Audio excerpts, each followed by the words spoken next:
Ah, vous êtes là?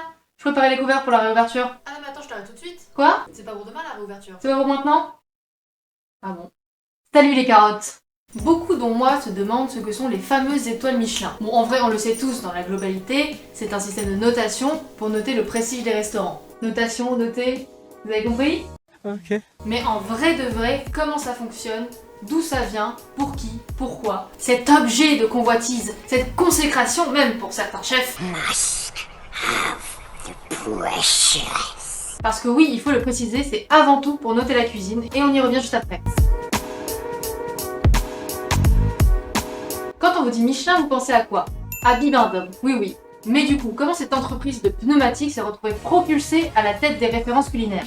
Et bien ça commence en 1900 avec Édouard et André Michelin, les fondateurs qui ont décidé d'établir un guide, déjà rouge à l'époque, afin de donner toute info utile à un chauffeur, un conducteur qui voyage en France, tel que savoir où approvisionner sa voiture, trouver un garagiste, savoir où dormir, se sustenter et j'en passe. À ses débuts, ce guide était distribué gratuitement à l'achat de pneumatiques. Donc t'as compris, 4 pneus achetés égale un guide offert. Un pneu acheté égale un pneu offert. Par la suite, il deviendra payant en 1920, car je cite, « L'homme ne respecte que ce qu'il paye ». Pourquoi est-ce que notre bon André a dit ça? C'est parce qu'un jour il a découvert qu'un de ses distributeurs de pneus se servait de ce guide pour caler son établi.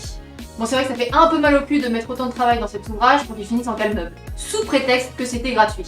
C'est un sujet dont il est assez difficile de parler, les douleurs de l'anus. Et franchement de base c'était une action assez louable parce qu'en 1900 les routes étaient mal indiquées, dangereuses, les trajets étaient longs. Donc ça servait à faciliter la vie des voyageurs et à les encourager à voyager. Dedans tu trouvais des listes de garagistes, de médecins, de postes, des plans, des infos touristiques et même des conseils pratiques style comment changer un pneu. Pneu, c'est bien. De fait, s'ils encourageaient les gens à voyager en voiture, ça permettait de développer le monde de l'automobile. On est dans une relation win-win. C'est à partir de 1926 que le système d'étoiles est mis en place pour la première étoile, suivant la deuxième et la troisième en 1931, accompagné de son fameux classement et ce depuis 1920. Suite à ça découlera le métier d'inspecteur Michelin en 1933. Les inspecteurs, ces êtres mystérieux. Heureusement que vous l'avez reconnu. Oh, mais moi, le du chemin, je les repère à 100 mètres. Ils peuvent plus m'avoir. Je vous aurais bien fait une explication, mais rien que cette étape à elle seule, ça fait une vidéo entière. Donc si jamais ça vous intéresse, vous pouvez le dire en commentaire. J'ai complètement oublié de tourner sur les critères de notation, pensant qu'en fait cette partie était dans la vidéo des inspecteurs. Du coup, c'est pas grave, je vous le fais en voix off et je mets tous les détails à l'écran. Si ces critères étaient flous au début, bien que le monde savait qu'ils primaient la cuisine avant tout, aujourd'hui ils sont clairs. La qualité des produits, la maîtrise des cuissons ou des saveurs s'il n'y a pas de cuisson, la personnalité de la cuisine s'il y a retranscrit l'émotion du chef, la régularité dans la qualité des plats et enfin le rapport qualité-prix. Donc la déco, l'ambiance n'entre pas du tout en ligne de compte et ces critères sont les mêmes pour tous les restaurants, même si le confort et la qualité sont tout de même notés de 1 à 5. Pour l'attribution des étoiles, enfin, cela se fait de manière collective lors de séances étoilées. Ça se déroule avec les inspecteurs concernés, le rédacteur en chef et le directeur international des guides. S'il y a des accords, ils peuvent organiser de nouvelles visites. Une petite précision, les étoiles sont attribuées au restaurant en lui-même, ce qui permet au chef de cumuler les étoiles vers l'infini et au-delà. Même si le record actuel est détenu par Feu Joël Robuchon, avec 32 étoiles. Et bon appétit, bien sûr. Après quoi, des visites sont planifiées fréquemment pour attester du respect de ces critères, personne n'étant à l'abri de perdre son précieux.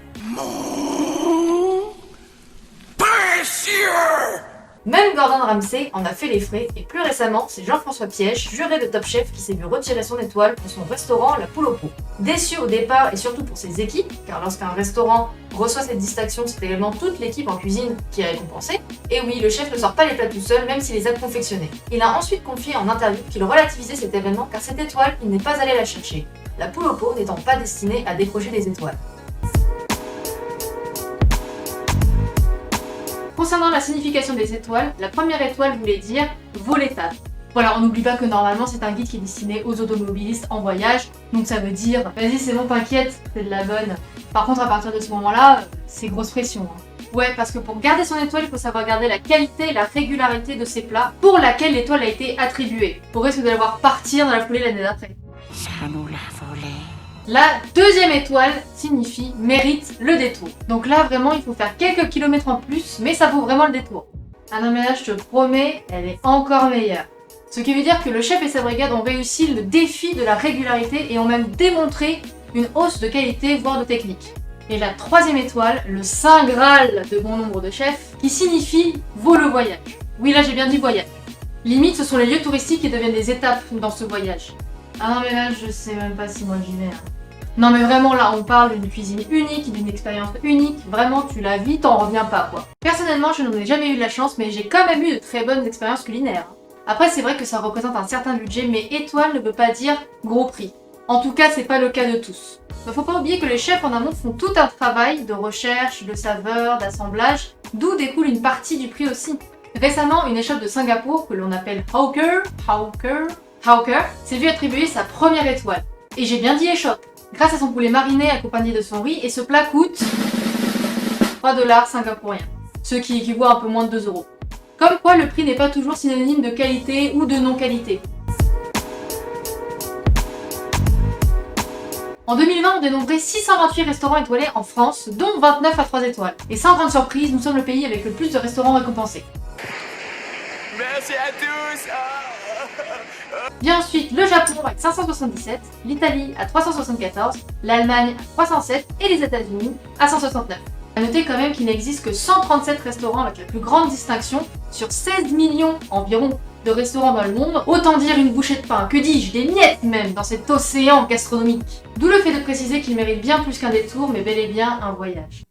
C'est tout pour moi. Voilà, encore un nouveau format de vidéo, plus une vidéo explicative. J'espère que ça vous a plu, si jamais vous souhaitez voir la vidéo sur les inspecteurs, parce que j'ai quelques infos plutôt croustillantes. Non mais en vrai, c'était bien déjà pour moi de me renseigner sur ça. J'espère que je vous ai appris des choses, comme moi j'en ai appris aussi, comme pour ma vidéo sur les pourboires. Pour ceux qui se poseraient la question de pourquoi cette vidéo a mis autant de temps à sortir, et pour ceux qui n'en ont rien à foutre aussi, j'ai eu dans le dernier mois une petite baisse de morale, ça arrive. J'ai notamment adopté un chien, et plus récemment j'ai subi une arnaque de plusieurs centaines d'euros. Donc autant dire que j'avais plus que le moral en berne, il était carrément enterré. J'ai d'ailleurs raconté tout ça sur mes réseaux, Instagram et Facebook. Je sais que cette vidéo a mis quand même du temps à venir, mais n'hésite pas à t'abonner malgré tout et à liker. Apparemment, en tout cas, on est sur la dernière ligne droite, donc courage jusqu'à la réouverture. T'es sûr tu veux pas goûter? Vas-y viens, c'est bon, je te jure.